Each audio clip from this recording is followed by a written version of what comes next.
Chelsea Football Club have Enzo Fernandez in tears after the final whistle when they beat Newcastle because he has a chronic injury in his groin. Yes, that's all Chelsea needed, a £105 million player with a chronic injury. And for those of you that know what chronic means, it means it's like going to happen forever potentially. At least that's what I think it means. Then we see two youngsters at the stand. Number one, Kendry Peaz, an individual that joined us from Ecuador and is basically a superstar already. The way Chelsea are treating him, the way he is holding himself, and the way the media is treating him. We're going to talk about the impact of him being at Stamford Bridge on a night like last night against Newcastle United. Then Chelsea are looking at a Pape Diong. I'm so sorry if I pronounced his name incorrectly. Under 17 Senegal international. And this is another youngster that Chelsea are trying to acquire. And finally, Fabrizio Romano has come out, and when I tell you eased my mind, he made everything feel right. He's made me feel relaxed. Aaron Ramsdale is not a Chelsea target. He has shut it down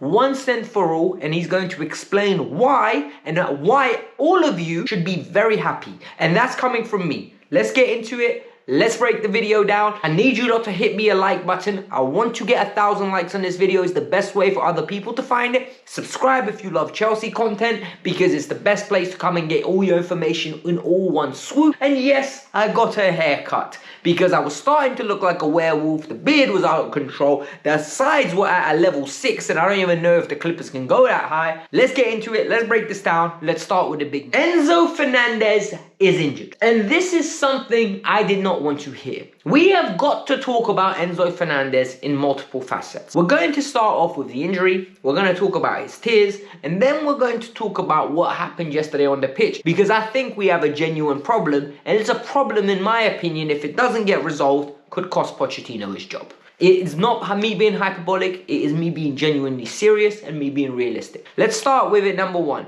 What is going on, and why was he in tears after the game? He was in tears after the game because he's got a chronic injury. This is what ESPN Argentina are reporting, and they're coming out with vim. They said Chelsea have known about this for a while. The player's been suffering it and playing through the pain, and this is an injury that Lionel Messi has had in the past. This injury will require surgery, and he could be out for minimum of 6 weeks. Enzo Fernandez at the end of the game in tears in his own clothes. He's getting hugged by Caicedo, he's getting hugged by Pochettino, and it's something that a 22-year-old shouldn't be going through. The reality is this 22-year-old is one that is super talented, that has won a lot, and this is most probably the first setback in his career from an injury standpoint. He's too good of a player to be suffering like this, and because it's something that is going to hold him back if he doesn't get it fixed. The second issue now is, what the hell was that with Enzo Fernandez during the game? The initial rumours were Enzo's ill. This is what Pochettino confirmed. He said he's been feeling sick in his stomach, he's got the flu, he's not playing well due to those factors. He was talking to Pochettino during the game and he got taken off.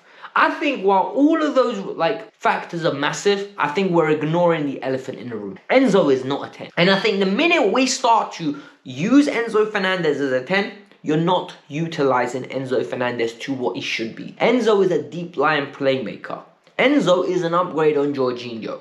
Enzo is a player at Benfica that was playing in a double pivot with next to a DM, and what was he doing? He was walking around dictating the play, standing on the corner of the left hand side of the box, giving the ball in swinging corners, overload the box, absolutely pinpoint crosses. He hasn't done that once since the Joao Felix goal. We've stopped using him in the correct manner since Potter left. It has really frustrated me that a player of his talent is not being appreciated and allowed to express himself, because Pochettino loves to use high-octane players that are physically imposing. Bruv, there's other ways of playing football. It's not every day of being pace and power, pace and power, pace and power. And there's a reason why Pochettino adores Caicedo and Gallagher, because they give him the element of security in that midfield. And also, I think Pochettino is used to working with clubs with a lower caliber of players. Spurs, Southampton, Espanyol.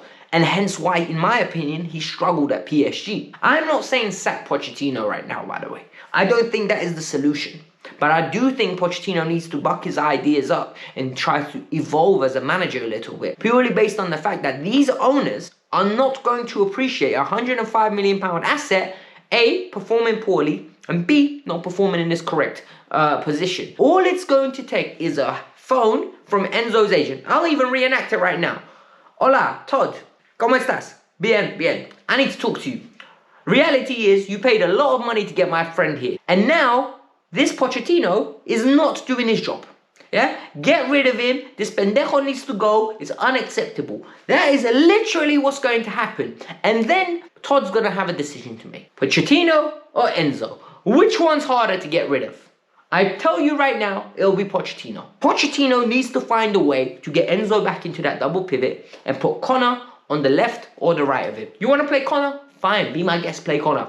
But it means you're going to have to give up either Connor's athleticism in the midfield or Caicedo's athleticism, which won't happen because Caicedo will play as well. Then the Lavia problem starts. This is why I think they're trying to sell Conor Gallagher. I think they don't see Connor as the long-term solution.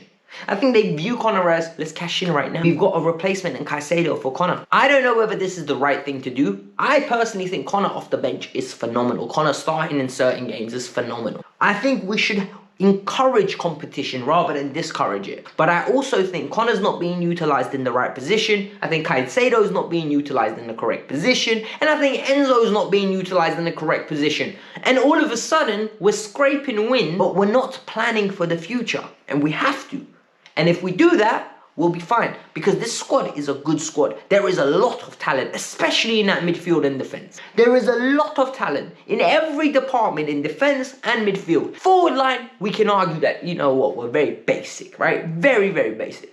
Defence and midfield, we're stacked. We're ready to go. Talking about additions into the team in the future, Kendry Peaz is an Ecuador international. He's a 16, 17-year-old that is already playing international football and playing for club football for an Ecuadorian side where he has played 24 games at the age of 16, got 5 goals, number 10, cheeky chappy, really expressive, can play 10, can play wing, can play left wing, right wing, false 9, very mobile player. Like, really easy on the eye. I really want to see how he develops into his body. Hopefully, he maintains a good work ethic off the pitch and on the pitch and just develops into a good player to join us, not this summer, next summer, as a first-team member. He was at Stamford Bridge, and for me, this was integral. And the reason I say it was integral, at this moment in time, if this kid has any doubts about joining Chelsea in the past, it's because Chelsea aren't looking good. So he's most probably thinking, raw, they're going to be a good team. Are they going to be a team that I can actually come into and try compete for trophies? Because these are normal questions that he wants to hear. Like, this kid's got ambition. This kid thought he was joining one of the best European clubs in the world. And hopefully, yesterday, Stamford Bridge under the lights. For those of you that have never been to Stamford Bridge, right? Because you're international fans, and it's very difficult for you to come over to England. It's very expensive, right? Tickets are expensive, flying to England, accommodation in England is super expensive. I love going to Stamford Bridge, especially in evening games. I love a cup game at Stamford Bridge. You know, it's a 7:45 kickoff, 8 o'clock kickoff. You come out, it's not raining, it's a little bit cold, but everywhere's dark, the floodlights are on, the goals are going in, stadium's bouncing, everyone's hitting those metal boards. Like, that atmosphere is electric for a cup game, especially when it's one where we need to do something, like a Champions League game. I used to ball boy, right? And that Champions League run under Jose Mourinho, when we lost to, I think it was Atletico Madrid. That run, the Galatasaray game and the PSG games was some of the best atmospheres I've ever experienced in any stadium. So the fact that Kendry Peaz was able to see, this is the atmosphere you could play in one day. This is what you're coming to. This is the atmosphere of Chelsea Football Club. Look how much it means to the people on the pitch. Look at what it means to the fans of it. It is something that for him must have been amazing. He must be itching to get to London. Like, the fact that it's in London and in West London already must be amazing for him. I think he's super excited. I'm really, really looking forward to seeing him. And I hope Chelsea left a good imprint on him. And, like, because this is why I love this club, right? This is my club. I support this club. When we're bad, when we're good, and I really hope it's something he gets, because he's 16. Hopefully, we influence him and he just gets integrated into the Chelsea DNA. He's not coming at the age of 24, 25, where he's played for multiple clubs. He's played for one other club, and Chelsea have been phenomenal in his lifetime. All he knows of Chelsea is greatness. And then once again, Pape Dion.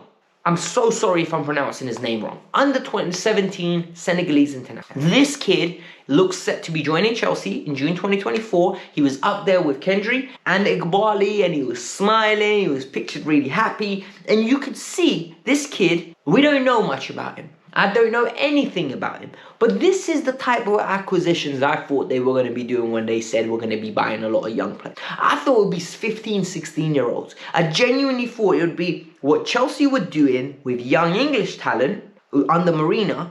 I thought it would be on a wider scale. Brazilians, Latin players, African players, Asian players. I thought we'd be literally acquiring the best 14 to 17-year-olds, putting them into Cobham, developing them, or just keeping them out there until they turn 18 and then bringing them in. I didn't think we'd be going and getting Leslie Ogochukwu for 27 million euros. I didn't think it would be David Washington for 11 million euros or Andre Santos for another 12, 13 million, because all these values combine to become 90 million pounds at the end of a summer.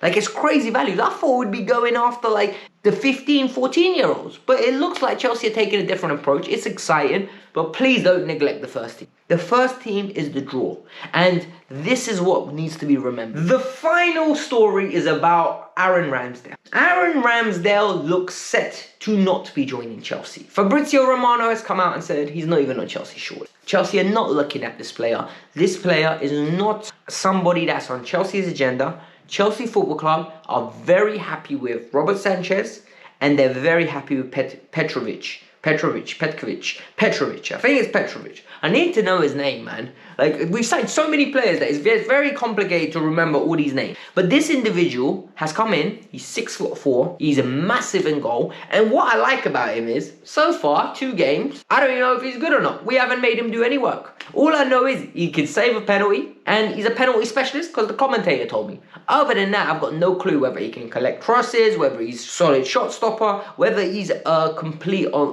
player in general. With his kicking, he looks safe. And I swear to God, that's all I need.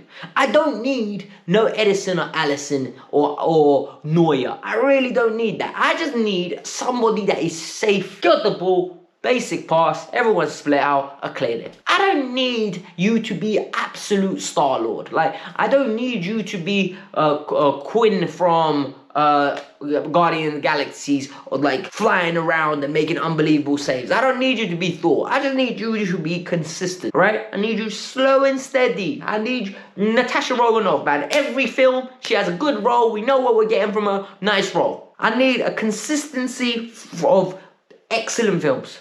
And for him, I need consistency. Genuinely. I don't need you to be anything special. Because the reality is, he looks like he's going to be a great backup keeper, but he could be a number 1. He genuinely could. When we signed Cech, we never knew what Cech was. We genuinely didn't. When we signed Edu Mendy, we never knew Mendy was going to give us 12 months that we're never going to forget. Well, the body of work in that 12 months that Edu Mendy gave us, raw. Like, literally, cult hero, like, body of work. He was absolutely phenomenal. Keeper of the year. UEFA Keeper of the Year. So, we need to understand, Ramsdale, I don't need it. It's a lateral move. Is Ramsdale better than Sanchez? Like, and if he is, by how much? I don't think he is. So he's going to cost us 40 million. 40 million for what? A backup keeper? Nah, keep it stepping. Absolutely keep it stepping. We don't need that. That's the reality of the fact. We need players that are going to be complete. Players that are going to come in and raise the standard of the team. Chelsea are not at a stage now where we need 5-6 players. We need 3. In my opinion, we need a number 9, we need a goalkeeper, and we need a left back. You get me those 3 positions, we're cooking. We're cooking with oil, with good barbecue, marinated nicely with different seasons. Everything's looking good. You got a little bit of paprika, you got a little bit of salt, pepper, some Nando sauce on top. Everything, marinate that nicely. Some vegetables in there just to give it some flavor. Onions, dash those in as well. Coriander, dash that in. Make sure it's seasoned, sitting for 2 days. After, get it out, slap it on the barbecue. Nice and simple. Guys, hit the like button, subscribe to the channel. I hope you all enjoyed this. If you didn't watch the review, by the way, for yesterday's game, when I tell you, I was mixed in emotions because I was over the moon that we won, and I was really annoyed at certain aspects of the game. If you want a breakdown of the game, go over here. It is the best place for you guys to watch it. Peace out. I'm out. Have a nice day.